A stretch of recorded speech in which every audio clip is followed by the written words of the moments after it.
একটি মেয়ে তার স্পর্শে সবকিছু সোনায় পরিণত করতে পারে।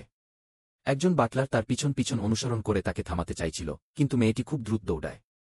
এরপর মেয়েটি লাখ লাখ টাকা মূল্যের একটি প্রাচীন জিনিসের কাছাকাছি চলে যায়। ভাগ্যক্রমে তার মা সময়মতো তাকে থামিয়ে দেন।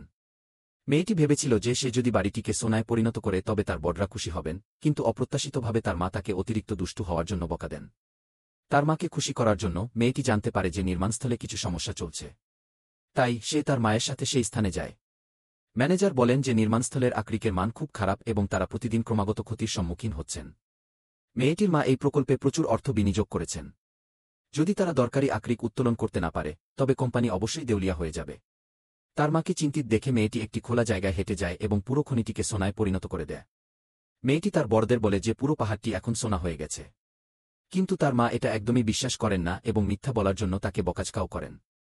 মেয়েটি মন খারাপ করে চলে যায়। মেয়েটি রাস্তায় হাঁটতে হাঁটতে ভাবে যে কেন কেউ সোনা পছন্দ করে না।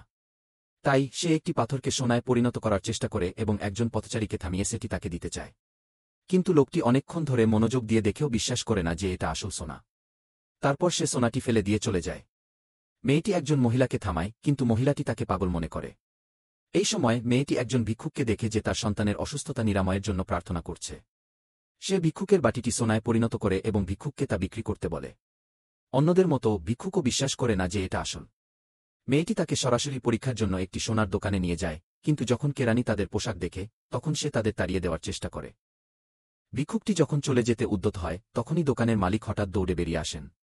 তিনি এত উচ্চ বিশুদ্ধতার সোনা আগে কখনো দেখেননি। তিনি এমনকি তা $3 লক্ষ সাথে সাথেই কিনে নেওয়ার প্রস্তাব দেন।